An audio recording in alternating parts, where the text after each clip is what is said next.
20-25 साल सिकंदराबाद में एक मस्जिद में मैं इसी जुमा की नमाज पढ़ा था। एक साहब मेरे को बहुत चाहते थे, घर को लेके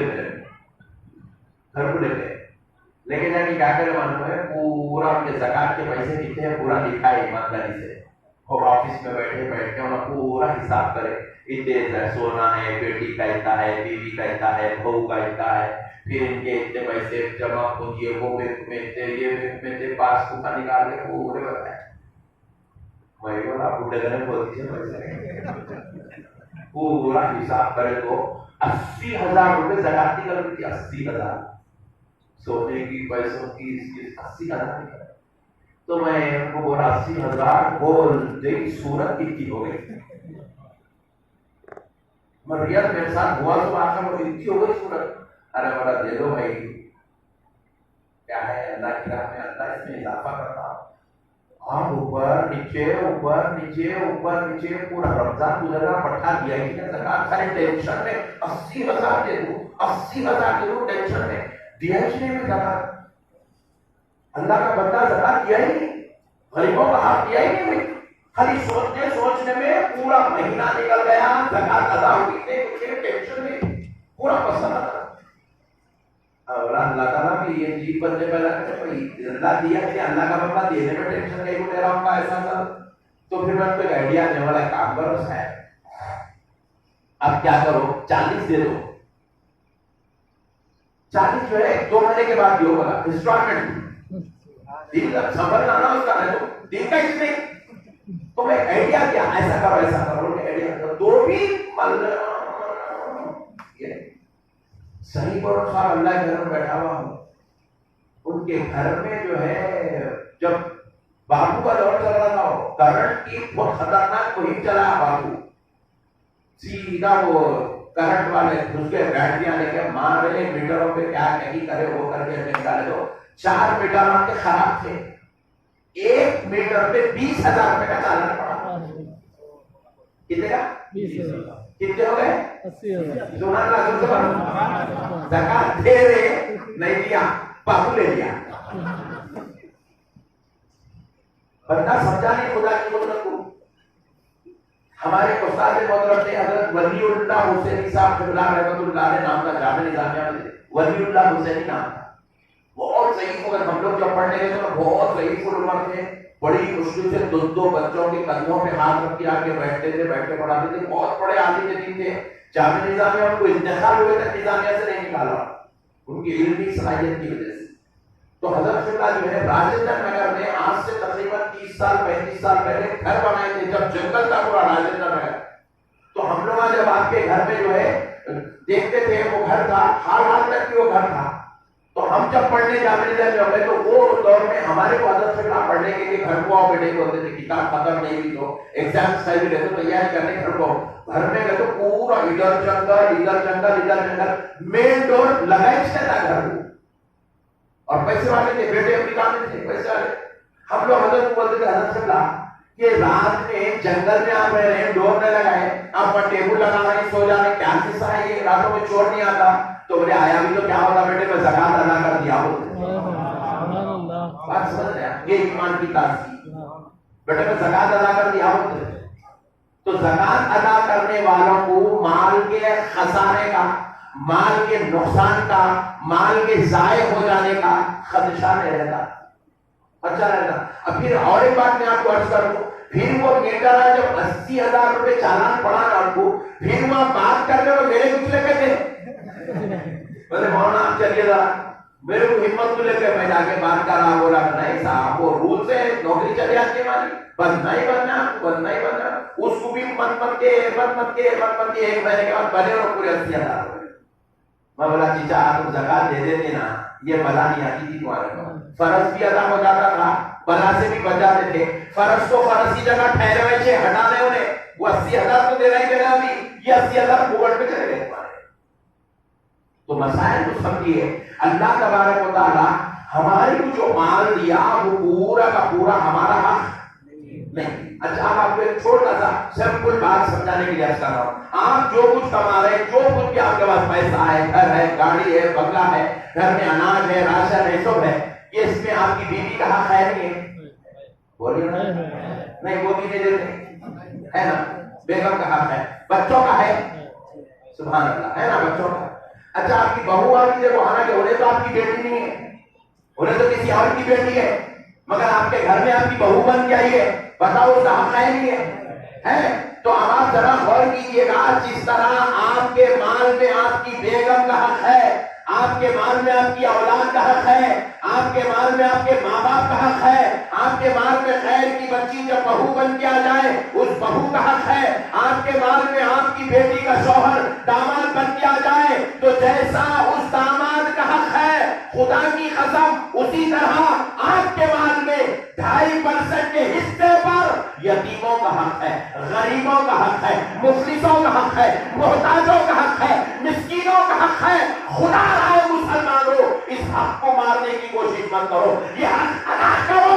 اگر تم ادا کر کے رہو گے اللہ تمہیں اور سرفراز کرتا رہے گا, اللہ تمہیں اور عطا کرتا رہے گا, اللہ تمہیں اور دیتا رہے گا. پیارے دوستو, اب ذرا غور کر کے دیکھیے, اللہ رب العزت کا قانون کتنا اچھا ہے. دیکھو مثال ہے سمجھانے کے واسطے.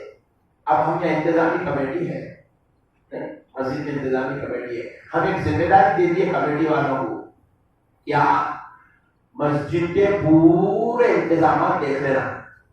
ذمہ داری دے دیے مسجد والوں کو, انتظامات پورے دیکھ لینا.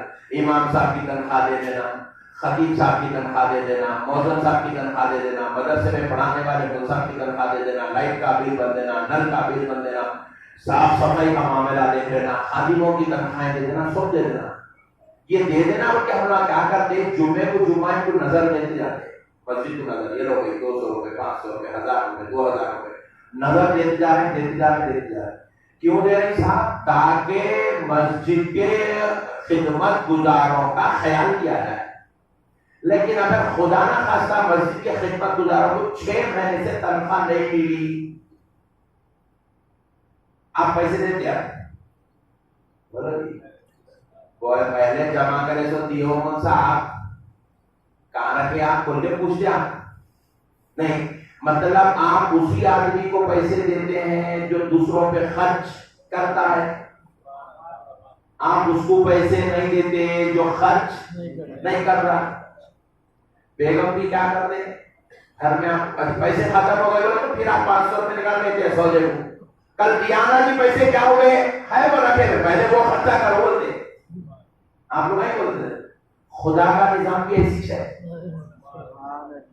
ہم اگر خرچہ کرتے گئے تو اللہ دیتے جاتا. ارے یہ میرا وہ بندہ ہے, میرے بندوں پہ خرچ کر رہا ہے, خرچ کرنے والوں کو اللہ دیتے رہتا. جو جتنا خرچ کرتے جائے گا خدا کی قسم اس کی خرچ میں کمی نہیں ہوگی, اس کے مال میں کمی نہیں ہوگی, اللہ اس کو اور دیتا جائے گا, اور دیتا جائے گا. لیکن جو آدمی بچا بچا کے رکھ لے گا, کنجوسی کرے گا, بخل کرے گا, اللہ کہتا ہے اے بخیل سن لے, نہ صرف تیرے اوپر مال کے دروازے بند کیے جائیں گے بلکہ تیرے اوپر جنت کے دروازے بھی بند کر دیے جائیں گے. لا يدخل الجنت قطاع, بخیل جنت میں نہیں جائے گا. سبحان اللہ, بخیل جنت میں نہیں جائے گا. اور یہ بخیل نہیں ہے, زکات ادا نہیں کرنا کنجوسی نہیں ہے, یہ صرف کنجوسی نہیں ہے, یہ کنجوسی بھی ہے, یہ گناہ عظیم بھی ہے.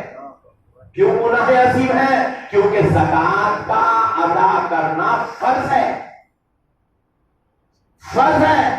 فرض کی ادائیگی نہیں کرنے کی وجہ سے گناہ عظیم, گناہ کبیرہ ہے. ایک تو کنجوسی بھی ہو گئی, دوسرا گناہ کبیرہ بھی ہو گیا. خدا ہے میرے پیارے بھائیوں, اللہ کے واسطے ایسے بدترین درجے کے گناہ میں مبتلا نہ ہو. آپ اپنے گھروں کا جائزہ لیں, آج جائیں گھر میں بیٹھے محاسبہ کریں, فلاں میں HDFC میں کتنے ہیں, ایکسس بینک میں کتنے ہیں, یونین بینک میں کتنے ہیں, کینرا بینک میں کتنے ہیں, SBI میں کتنے ہیں. پھر آپ لوگوں کے پاس بھی کچھ پیسے رکھا کے رکھے ہیں تو محمد میں بات کر لیتا ہوں, وہ کتنے ہیں, فکس ڈپازٹ کتنے ہیں, یہ ساری چیزوں کا جائزہ لیجئے, لے کے اس کے اوپر زکات نکالیے. پھر اپنے گھروں میں دیکھیے سونا کتنا ہے, چاندی کتنا ہے, بیگم کے پاس سونا کتنا ہے, بیٹی کے پاس سونا کتنا ہے, بہو کے پاس سونا کتنا ہے, اما جان کے پاس سونا کتنا ہے. ساری چیزوں کا محاسبہ کریے, جائزہ لیجئے. बाज़ाब्ता तौर पे पेपर और पेन लेकर बैठिए, इसकी कीमत इतनी होती है, इसका 2.5% इतना होता है, हमारे ऊपर इतनी ज़कात वाजिब हो रही है, फिर उसको अदा कीजिएगा। अल्लाह की कसम, अल्लाह ताला आपके माल में कभी कमी नहीं होने देगा, अल्लाह ताला आपको कभी गरीब बनने नहीं देगा। मैं आपको बड़ी चैलेंज के साथ अर्ज कर सकता हूं कि आप गौर करके देख लीजिए, कोई ऐसा इंसान है पूरे यूसुफपुर में ही नहीं बल्कि पूरे हैदराबाद में देख लो, पूरे तेलंगाना में देख लो, पूरे हिंदुस्तान में देख लो, कोई ऐसा आदमी आपको नहीं मिलेगा जो ज़कात अदा करता हो और फिर उसके बाद वो गरीब हो गया हो, ऐसा आपको नहीं मिलेगा। ज़कात अदा करता है, अगर इस साल 50 लाख रुपए की ज़कात निकाल रहा है, मिसाल के तौर पर इस साल वो जो है 50,000 रुपए ज़कात अदा कर रहा है, 20,000 रुपए ज़कात अदा कर रहा है, 30,000 रुपए ज़कात अदा कर रहा है, आप अंदाज आगे चल के देखिए, अल्लाह रब्बुल इज्जत उसको और बड़े तौर पर और एक साल के बाद ज़कात अदा करने का मौका अदा करेगा और अदा करता है। हमने देखा है जो लोग अकल तक 10-10, 20-20 हजार ज़कात निकालते थे, हमने उनको अपनी आंखों से इस साल भी देखा है, वो आज 2-2 लाख 4-4 लाख रुपए ज़कात निकाल रहे हैं। अल्लाह ने उनकी दौलत में इतना इजाफा कर दिया है। ज़कात निकालने वाले के माल में चाहे कौन सी भी नोटबंदी आ जाए, चाहे कितना भी GST बढ़ जाए, चाहे कितने भी बड़े कारोबार हो महंगे पड़ जाए, अल्लाह रब्बुल इज्जत कभी उसको रुसवा नहीं करता, अल्लाह उसको कभी जलील होने नहीं देता, अल्लाह ताला कभी उसको मायूस होने नहीं देता, अल्लाह कभी उसके माल में कमी नहीं होने देता। जो अल्लाह की खातिर अल्लाह के बंदों के बीच में ज़कात की तक़सीम फरमा देता है। खुदारा मुसलमान भाइयों, ज़कात की से आप भागने की कोशिश मत करिएगा।